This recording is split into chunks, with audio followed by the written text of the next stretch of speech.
I would probably start off by saying you bunch of idiots, but I won't, despite the fact that I already did. Hee hee.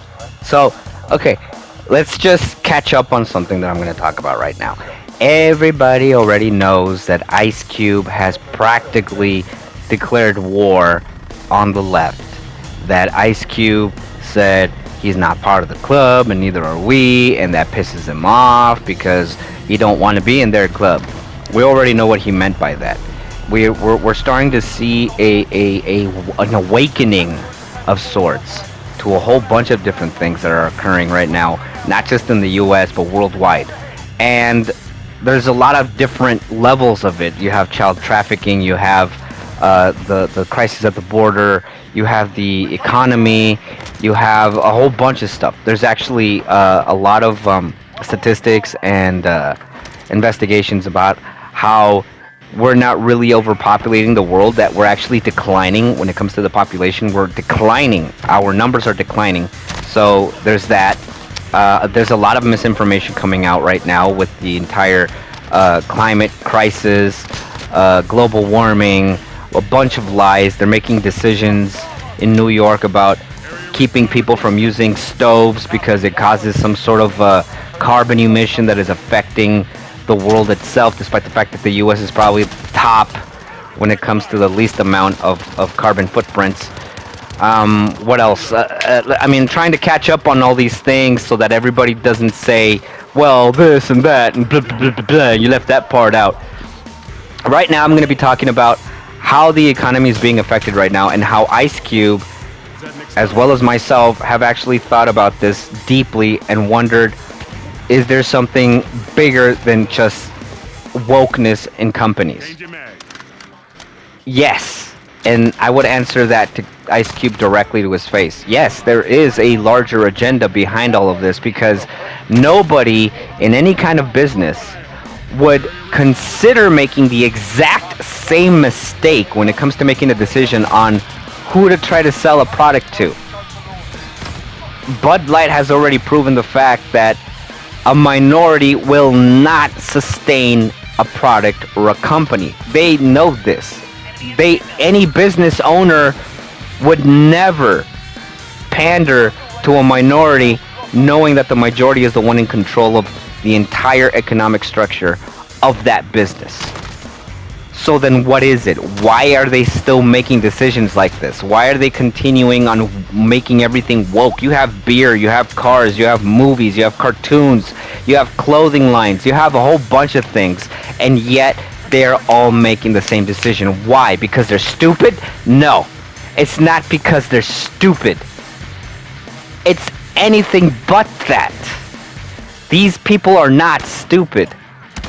The ones making these decisions. They're not being stupid about this because you don't make that decision blindly without knowing what the full effect will cause.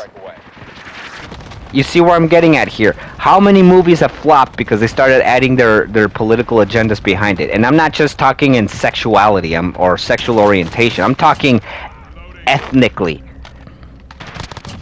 Ethnically. And now I'm talking about The Little Mermaid. That, well, people didn't see it because they're racist. I saw a little black girl on TikTok watching the new Little Mermaid movie, and she turned around and she asked her parents, "What is this?" And her parents said, "It's the Little Mermaid," and she said, "No, it's not." Why? Because she saw it through the original version of it, which is a ginger girl that's white and red-haired and blue-eyed. And obviously, this little kid didn't see it like, well, I'm not being represented. No, she saw it as something she highly enjoyed. And when they added a black actress into it, she was like, this isn't the Little Mermaid. And she didn't see it through a racist eyes. She just said, this is not the Little Mermaid. I mean, are you going to call a 6-year-old black girl a racist because she didn't like the idea of a black girl playing the Little Mermaid? You can't really say that, can you?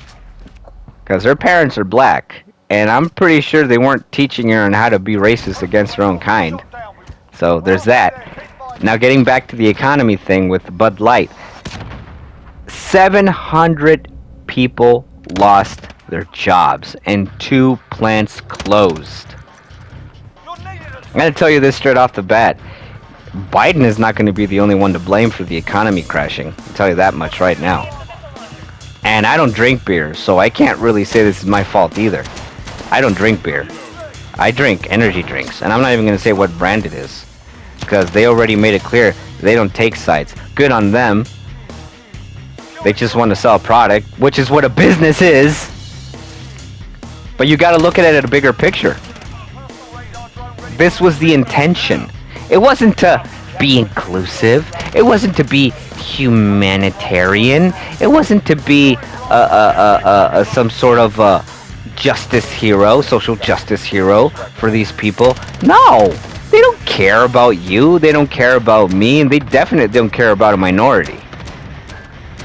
But they do utilize them as their little foot soldiers, brainwashing them into thinking that they're being attacked and oppressed and marginalized and a whole bunch of other things. And they believe it. They swallow the lies. They use fear-mongering to make them be afraid. You have all these other psychos out there saying that they're being genocided.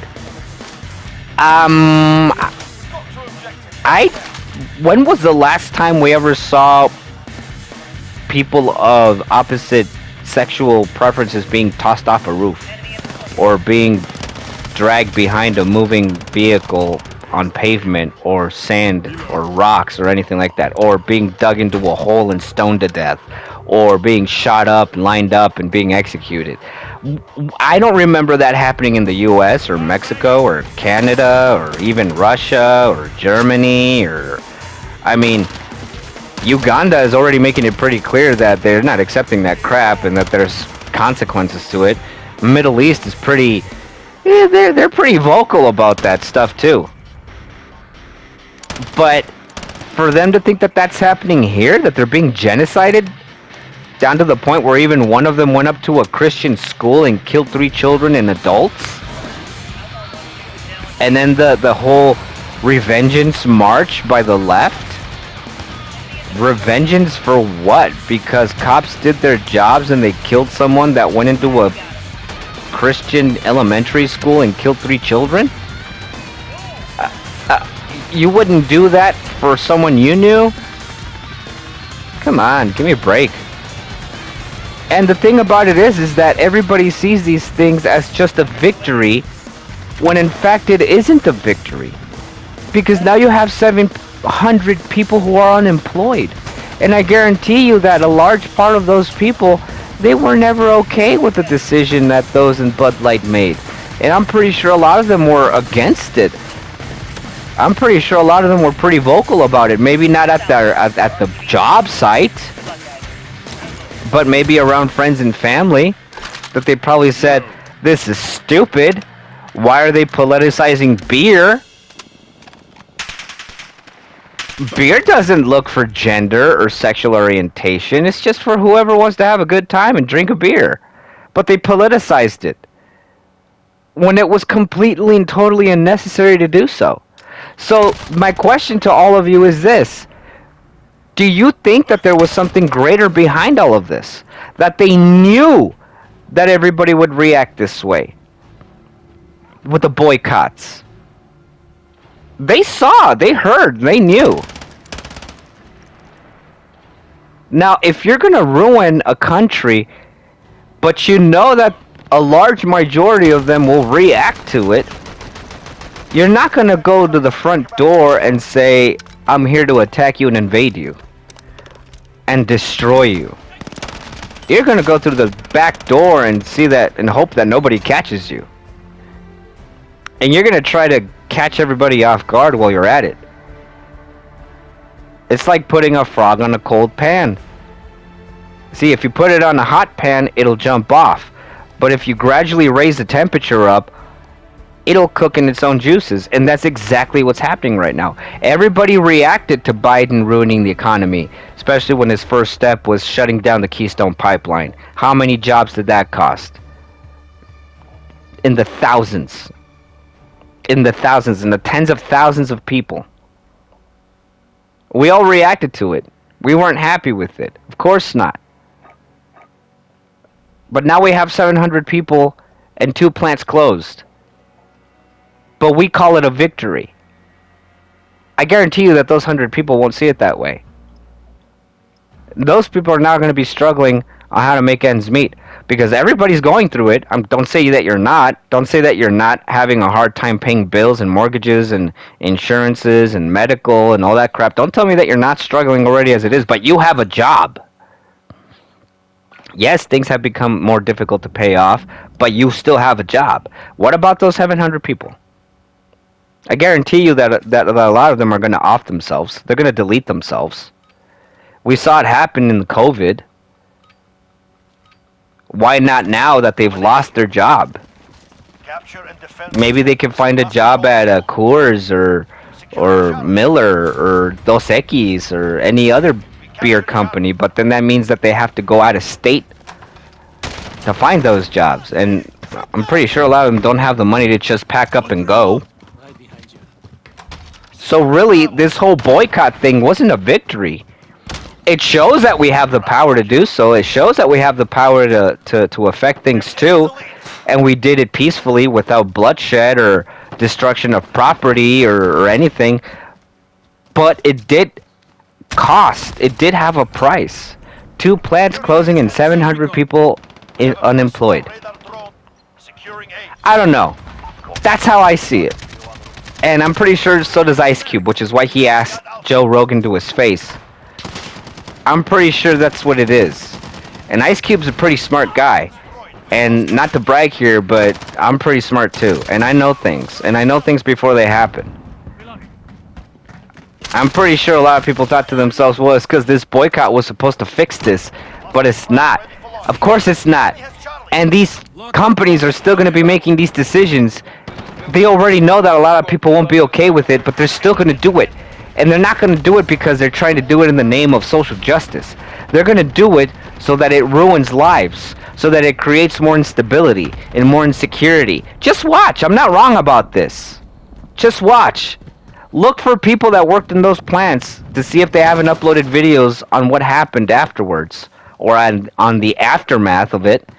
And I guarantee you that a lot of people are going to be sobbing and crying and wondering where their next paycheck's going to come from. Maybe some of them have those whatchamacallit? Those things where you ask people to donate money to them. I forgot what it's called. But I guarantee you that they're not happy with it. They're not going to look at this as some sort of victory. But I don't know. That's my opinion. Let me know what you think down in the comments below. Do you think it was a good thing that this happened? Or do you feel at least somewhat guilty that it did the way that it did? That the only people that are affected are everybody else beneath the heads of these companies like Target and Bud Light and, you know, all these other ones. Because I personally feel that we kind of screwed them over when we actually should have been going for the head of the snake instead. But I don't know. That's my opinion. So let me know what you think. Do you think Ice Cube was right in asking Joe Rogan that question? Do you think that there's something, a thicker plot behind all of it? And if so, would you know how to handle it and how to actually fix it?